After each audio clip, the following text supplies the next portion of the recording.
तारकासुर, जिस तारकासुर के 3 बेटे हैं, तारकाक्ष, विनुमाली, कमलाक्ष की।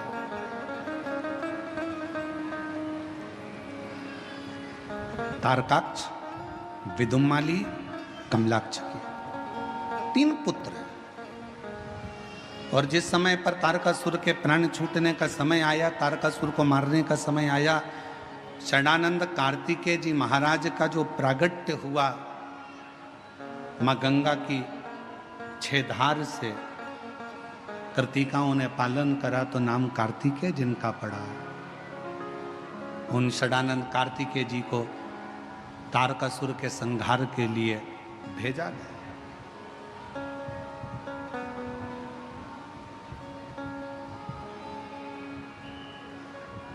तुम जाओ, इस तारकासुर का संहार करो।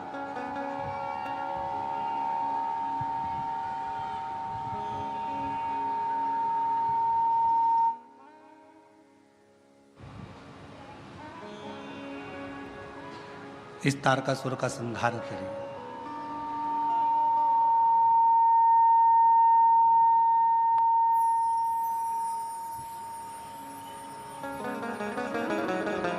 षडानंद कार्तिकेय जी जाने लगे। माँ दुर्गा भवानी जगतधात्री माँ दुर्गा अम्बा ने रोक लिया, माँ जगतधात्री ने रोक लिया। तारकासुर को मारने के लिए कार्तिकेय जी जा रहे हो, थोड़ा ठहरो।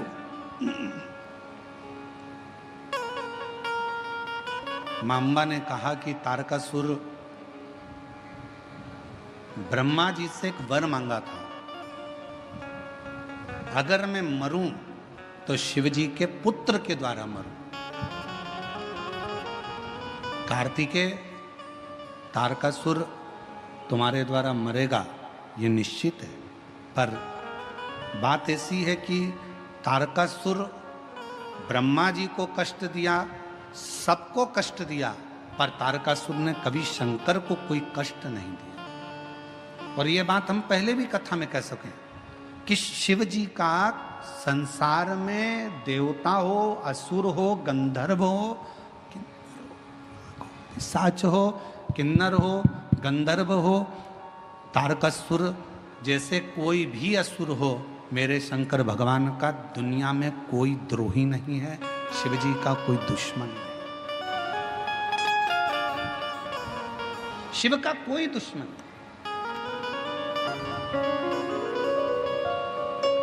और आपका और हमारा भी जगत में कोई दुश्मन नहीं है,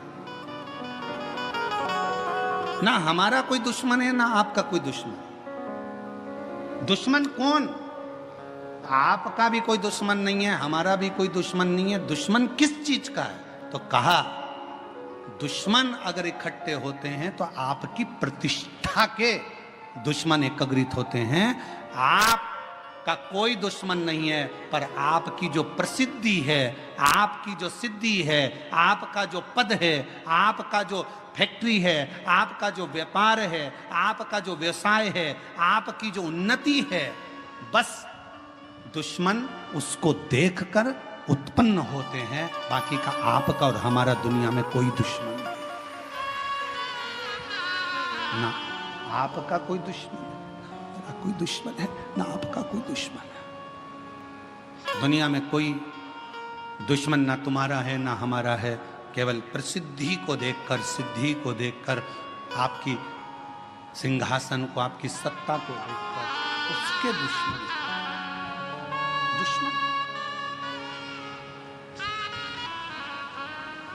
जिस पर भी हो गई तेरी कृपा करुणा वो भगवान,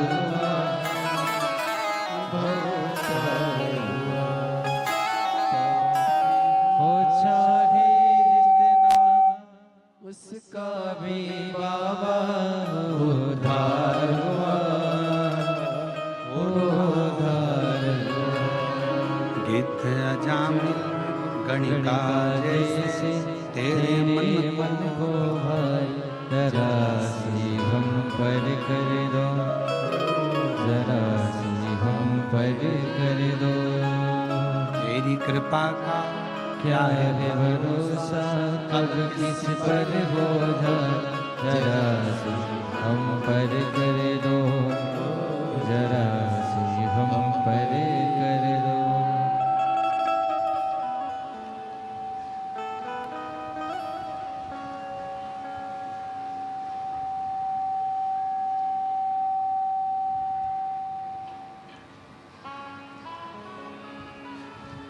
शिव कथा कर रही है, भगवान शंकर का चरित्र कह रहा है, शिव महापुराण की कथा कर रही है, शिव तत्व कह रहा है। कोई दुश्मन नहीं। मां के गर्भ से जब जन्म लिया था, आपका और हमारा कोई दुश्मन नहीं था। आपकी और हमारी प्रसिद्धियां जब बहुत आगे बढ़ बढ़कर अगर कोई कार्य करता है तो लोग उससे भी ईर्ष्या करने लगते हैं। ईर्ष्या। पर क्या सोचना, एक हंस और एक कौवा, दोनों में अंतर होता है। हंस और कौवे में बहुत अंतर होता है। हंस किसी को देखकर अगर सरोवर के तट पर कोई आ जाए, या कोई पशु आ जाए, पक्षी आ जाए, मनुष्य आ जाए, गंधर्व आ जाए, देवता आ जाए, जलचर आ जाए, हलचर आ जाए, कोई भी अगर वहां आ जाता है तो हंस कभी चिल्लाता नहीं।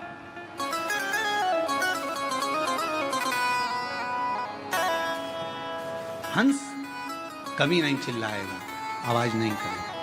हंस किसी की अगर गलती भी कर दी है, शंभो शंभो शंभो, अगर गलती भी कर दी है, अगर किसी ने कुछ गलती भी कर दी है, तो भी हंस चिल्लाएगा नहीं, हंस बोलेगा, हंस शब्द नहीं करेगा, क्योंकि वो हंस है। और कौवे का क्या काम है? कौवा, किसी ने कुछ करा और कौवे ने चिल्लाना प्रारंभ करा। दो तरह के मनुष्य होते हैं। एक हंस स्वभाव का होता है, किसी की बुराई देखकर भी उसकी बुराइयों को सामने नहीं कहता। इस शिव महापुराण की कथा में से ये सीख लो, बहू अगर गलती कर रही है तो उसको एकांत में ले जाकर समझाओ, बेटा तुमने ये गलती करी। बेटे ने गलती करी है तो उसको एकांत में ले जाकर समझाओ कि तुमने गलती करी। भाई गलती करे, उसको एकांत में ले जाकर समझाओ कि तुमने ये गलती करी। देवरानी, जेठानी कोई गलती करे तो एक दूसरे को एकांत में ले जाकर समझाया जाए कि तुमने ये गलती करी है। सबके सामने न बहू को चिल्लाइए, सबके सामने न सास को चिल्लाइए, सबके सामने न भाई को चिल्लाइए, सबके सामने किसी को मत चिल्लाइए। क्यों? अगर आप आज अपनी बहू को सबके सामने चिल्लाकर बोलोगे तो वो बहू का सत्कार सबके सामने खत्म हो जाएगा। फिर मोहल्ले के लोग भी उसको चिल्लाकर बात करेंगे, छोटे छोटे बच्चे भी चिल्लाकर बात करेंगे, अपशब्द कहेंगे। पत्नी को भी अगर कुछ कहना है, पत्नी को भी अगर शब्द कहना है तो पति को चाहिए कि उसको एकांत में ले जाकर फिर कुछ बात कहे, किसी के सामने कोई संबोधन ना कहे, कोई संबोधन, एकांत, शांत, चुप, मौन। कल कथा में कहा था, गलती किससे नहीं होती? जम के बोलो, किससे नहीं होती है? भगवान से। इंसान से गलती हो रही है तो समझ लेना कि वो इंसान है, गलती का पुतला ही तो मनुष्य है। अगर गलती नहीं करेगा तो फिर तो भगवान बन जाएगा। गलती हो रही है तो इंसान है, गलती नहीं कर रहा तो वो तो भगवान बन गया। और जगत में ऐसे बहुत सारे भगवान घूम रहे हैं, बहुत ऐसे। हाँ, हमने कभी कोई गलती नहीं करी, हम कभी गलती करते ही नहीं है, हमने आज तक जिंदगी में कोई गलती नहीं करी। तो ऐसा व्यक्ति मिल जाए तो सिर पे पल्लू लेके उसके पांव पड़ लो, तू तो भगवान है रे, तू तो देवी देवता है रे, धन्य है जो तूने गलती नहीं करी। धन्य है, करेगा गलती। हंस और कौवे में एक अंतर है, हंस गलती को देखता है तो भी चुप रहकर एकांत में जाकर कह देता है कि तुमने ये गलती करी। हंस कभी चिल्लाकर नहीं कहता, और कौवा एक ऐसा होता है जो कोई गलती करे तो काऊ काऊ काऊ काऊ कर कर कर चिल्ला चिल्ला कर इकट्ठा करेगा, सारे कौवों को इकट्ठा कर लेगा, और वो कौवे भी कुछ नहीं करेंगे, वो भी काऊ काऊ करेंगे। कौवे का काम है कि सबको इकट्ठा करना है, चिल्लाओ काऊ काऊ काऊ करो, इसने ये गलती करी है, चिल्लाना चालू करो, और कौवे का काम है वो चिल्लाता रहेगा, इकट्ठा करेगा, सबको एकत्रित करेगा, और वो कौवे भी चिल्लाएंगे, बहुत चिल्लाएंगे। पर निवेदन है, कौवा मत बनना, हंस के झुंड में जाकर बैठना, थोड़ा समझना समझाना। चलो अगर किसी व्यक्ति ने गलती करी है तो अपन हंस बनो, उसके पास चलो, बात करो, एकांत में बैठो, समझाओ, कौवे जैसे चिल्लाने का प्रयास ना करो। बहू ने गलती करी है, बेटा तूने गलती कर दी, आज तुझसे ये गलत हो गया, कोई बात नहीं मम्मी, आपने मुझे अकेले में समझाया, अच्छा लगा, माँ माँ हो ना इसलिए समझा रही हो, अच्छा लगा। भाई भाई को समझाए। लंकापति रावण ने विभीषण को लात मारी भरी सभा में, विभीषण ने रावण को समझाया भरी सभा में, गलती दोनों की थी। अगर समझाना था तो अपने भाई के पास एकांत में जाकर बैठता, कहता भैया गलती हो रही है, समझने की बात है, समझो तो सही। पर लात भी मारी विभीषण को तो सबके सामने, और विभीषण समझाने के लिए भी खड़ा हुआ तो सबके सामने। एकांत में अगर समझाता तो रावण थोड़ा न थोड़ा समझ जाता, ऐसा नहीं कि नहीं समझता। पर हम सबकी आदत है, हम पहले पूरे नगर में डोंडी पीट देते हैं, उसने ऐसा करा, देख ले तेरी पत्नी को, देख ले तेरी धर्म पत्नी को, उसने ऐसा कर दिया, उसने वैसा कर दिया। अरे उसके पति को कहोगे मतलब क्या होगा? तुम जाओ एकांत में बैठो, सिर पे हाथ रखो, उसको अपने सिर पर हाथ रखकर बहुत प्रेम से गले लगाकर स्नेह के साथ कहो बेटा तुझसे ही गलती हो गई है। क्यों? क्रोध में जो कहा है वही अगर प्यार से कहा होता तो शायद पूरा घर स्वर्ग बन गया होता, पूरा माहौल सुधर गया प्रेम से। पर महाराज क्या कहें, पहले के समय में लोग बोलते थे तो मोती झड़ते थे। क्या झड़ते थे? मोती। आज के जमाने में लोग बोलते तो मेंढक झड़ते।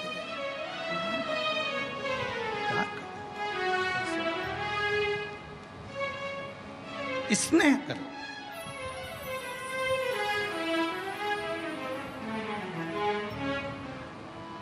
पार्वती जी ने कहा कार्तिकेय से, सुन कार्तिकेय, हे कार्तिकेय, तारकासुर को मारने के लिए जा रहे हैं, मना नहीं, पर तारकासुर के हृदय में तेरे पिता शिव बसते हैं।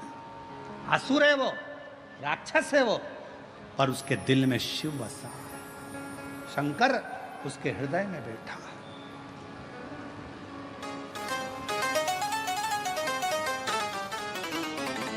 कभी कभी अपने स्मरण करना, एकांत में बैठकर सोचना विचारना, अपने पर भगवान शंकर की इतनी कृपा कैसे है, तो तुम्हें अंदाजा लगेगा।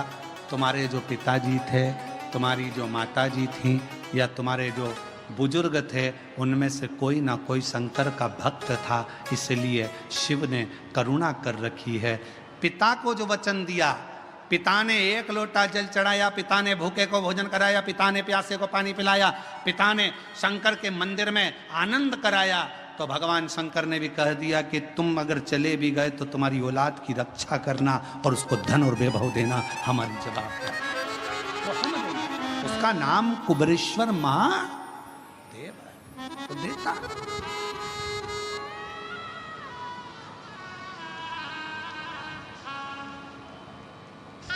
शिव कथा कही और खाली ना जाता कोई दर से तुम। आप जिस भावना से सम्मुख में आओ, शिव की साक्षी में 1 लोटा जल चढ़ाओ, बेलपत्र की साक्षी रखो, बेलपत्र का स्मरण। कितना सुंदर एक प्रसंग आता है शिव महापुराण का, एक बड़ा रोचक प्रसंग है कि भगवान शिव की भक्ति करने वाली एक स्त्री अपना पति दूसरे मार्ग पर चले गया था, केवल 1 बेलपत्र का फल उसने बेलपत्र के पत्ते की पूजन कर कर, केवल बेलपत्र के पत्ते की पूजन। क्यों? क्योंकि उसका पति नाराज होता था, क्रोध करता था। मंदिर में पूजन, देवता की पूजन, अर्धांगिनी शंकर जी के शिवलिंग की पूजन, तो पत्नी शिवलिंग की पूजन भी नहीं करती थी, केवल दासी से एक बेलपत्र का पत्ता बुलवाती थी, उस पत्ते को हाथ में रखकर शंकर का दीदार कर कर उस पत्ते की ही पूजन कर लेती थी। और शिव जी ने उस पर भी करुणा कर दी, उसके पति को सतमार्ग दे दिया।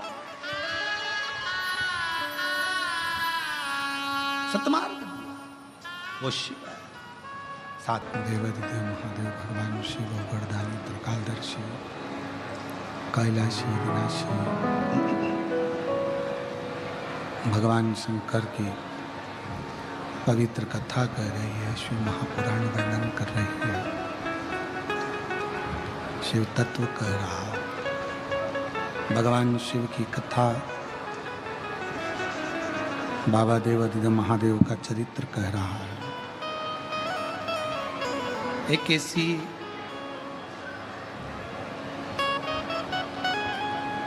स्त्री की कथा बेलपत्र शिव महापुराण की कथा में आती है। एक अनंत नाम के राजा हुए। उन अनंत नाम के राजा की एक लड़का हुआ, पुत्र, जिसका नाम था दुर्जय।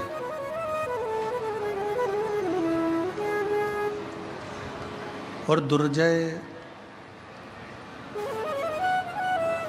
बड़ा पराक्रमी था, वीर था। संपूर्ण अपना जो क्षेत्र था, अपना जो प्रदेश था, उस प्रदेश की रक्षा दुर्जय करा करता था। दुर्जय का विवाह एक सुंदर कन्या के साथ हो गया। दुर्जय की पत्नी बड़ी सहनशील, भामनी उसका नाम था।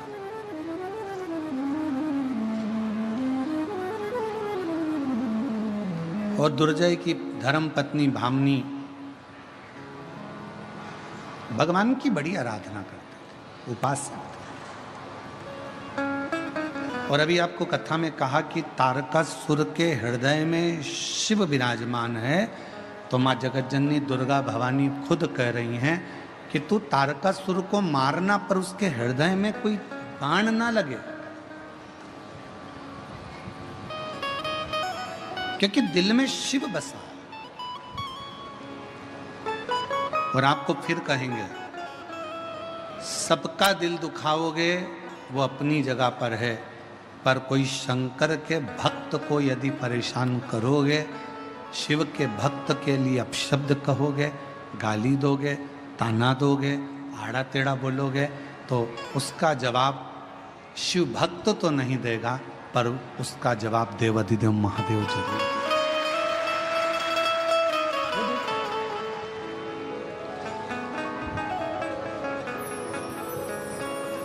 कूर्म पुराण का ये चरित्र कह रहा है।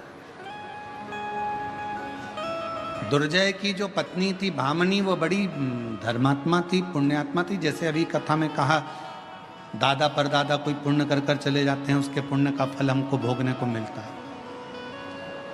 अपने पिता के कोई पुण्य होंगे, उसका फल अपने को भोगने को मिलता है।